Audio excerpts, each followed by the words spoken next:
Oi, meu nome é Maria Luísa e hoje vou contar uma história assustadora para vocês. Esta é uma das histórias mais antigas da humanidade. Uma história sobre orgulho, poder e a queda mais devastadora já registrada. A história de como o anjo mais brilhante do céu se transformou no príncipe das trevas. Prepare-se, porque o que você vai ouvir é diferente de tudo que te contaram antes. Antes do tempo existir, antes da primeira estrela acender, havia ele. Seu nome era Lúcifer. Em latim significa portador da luz ou estrela da manhã. Não era um nome de terror, era um nome de glória. Os textos antigos o descrevem de forma impressionante. Ezequiel o chama de selo da perfeição, cheio de sabedoria e formosura. Ele era o querubim ungido, o guardião que caminhava entre pedras de fogo no jardim sagrado de Deus. Imagine a criatura mais magnífica já criada. Beleza absoluta, sabedoria infinita, poder incomparável. Ele era perfeito. Cada pensamento era verdade pura. Cada ação era harmonia. Sua própria existência fazia o universo cantar. Mas aqui está um mistério que assombra teólogos há milênios. Como pode um ser perfeito se corromper? Os textos dizem que ele era irrepreensível em seus caminhos, até que se achou iniquidade nele. Mas como? Como a perfeição gera imperfeição? Como a luz pura produz sombra? A resposta está em uma única palavra: orgulho. No silêncio da eternidade, alguma coisa começou a crescer na mente de Lúcifer. Não era ódio, não era inveja. No sentido humano, era algo mais sutil, mais perigoso. Era consciência. Consciência do seu próprio poder, da sua própria glória, da sua própria magnificência. Isaías registra 5 declarações que ecoam como trovões nos séculos. Subirei ao céu. Acima das estrelas de Deus exaltarei o meu trono. Serei semelhante ao Altíssimo.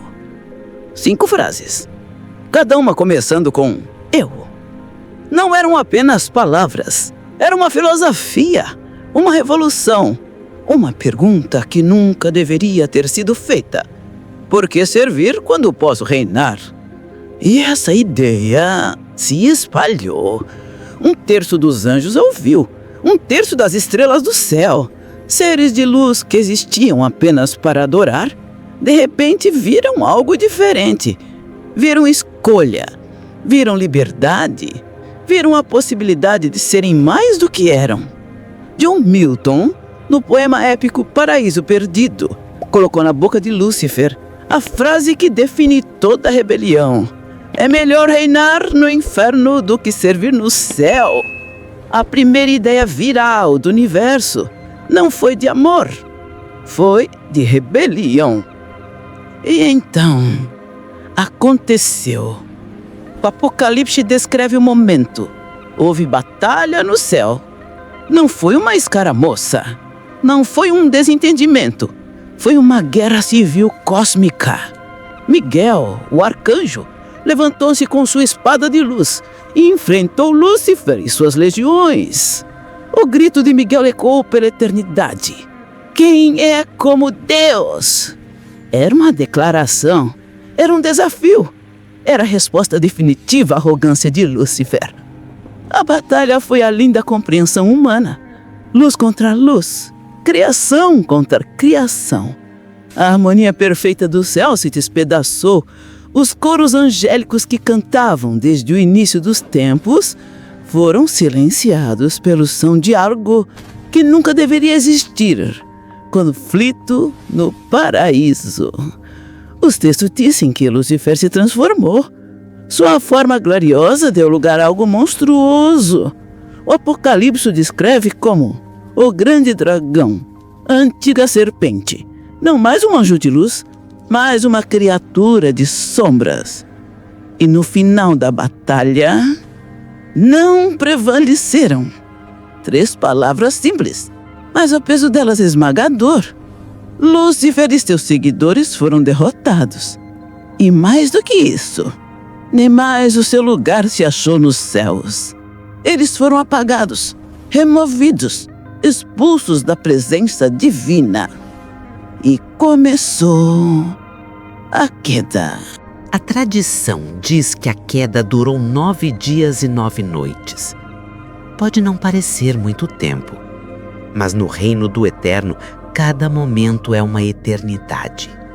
Lúcifer e suas legiões caíram através do vazio, através da escuridão absoluta, através de um silêncio que nunca tinham experimentado antes. Porque no céu sempre houve luz, sempre houve som, sempre houve a presença de Deus como um calor constante e reconfortante. Mas na queda, nada. Apenas escuridão. Apenas silêncio. Apenas a sensação de afastamento infinito. A Bíblia diz que eles foram lançados no abismo. No grego original, a palavra é tártaro, o lugar mais profundo e escuro imaginável. Um lugar de prisão, de contenção. E enquanto caíam, algo terrível aconteceu. A transformação começou. Lúcifer, o portador da luz, sentiu sua luz se apagando, não de uma vez, mas gradualmente, como uma vela morrendo lentamente. Cada momento da queda roubava mais um fragmento da sua glória original. Sua beleza foi queimada, sua sabedoria foi distorcida, seu poder foi corrompido. O nome Lúcifer tornou-se uma ironia cruel, um lembrete do que ele foi, do que perdeu. Quando finalmente atingiu o fundo da criação, o ser que se levantou não era mais o querubim ungido. Era outra coisa. O nome dele agora era Satanás. Em hebraico significa adversário ou acusador. Não mais um servo, não mais um guardião, agora um inimigo. E seu novo reino não era um trono glorioso, era um lugar de desolação, de ausência, o oposto completo do céu que ele conhecera. Mas aqui está o que os textos revelam de mais perturbador. Satanás não se arrependeu, não sentiu remorso, não pediu perdão, não desejou voltar.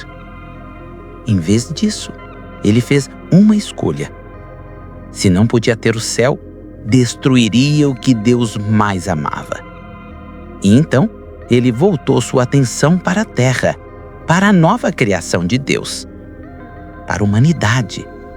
Adão e Eva, perfeitos, inocentes, vivendo no jardim do Éden, em comunhão direta com o Criador.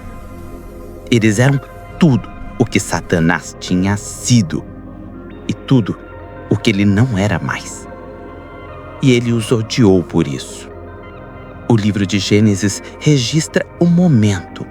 Satanás tomou a forma de serpente, a criatura mais astuta do campo, e se aproximou de Eva com uma pergunta. Apenas uma pergunta, simples. É assim que Deus disse? 7 palavras, mas nelas estava contido o mesmo veneno que destruíra o céu. A semente da dúvida, o convite ao questionamento, a sugestão de que talvez, só talvez, Deus não estava dizendo a verdade completa. E então veio a promessa fatal. Sereis como Deus. As mesmas palavras, o mesmo porgulhóquico, o mesmo orgulho que transformou Lúcifer em Satanás. E Eva ouviu. Assim como os anjos tinham ouvido, assim como um terço do céu tinha ouvido. a história se repetiu. Não no céu, mas na terra. E a humanidade caiu, não de um lugar físico, mas de um estado de graça, de inocência, de comunhão perfeita com o Criador. E Satanás observou e sorriu, porque ele provou o seu ponto. Provou que toda a criação, não importa quão perfeita, carrega dentro de si a capacidade para a rebelião, para o orgulho, para a queda. Os textos dizem que desde aquele dia, Satanás anda em derredor como leão que ruge, buscando alguém para devorar. Ele não descansa, não para. Sua missão é eterna: afastar a humanidade de Deus, repetir, vez após vez, o mesmo padrão que funcionou no Éden, sussurrar a mesma pergunta.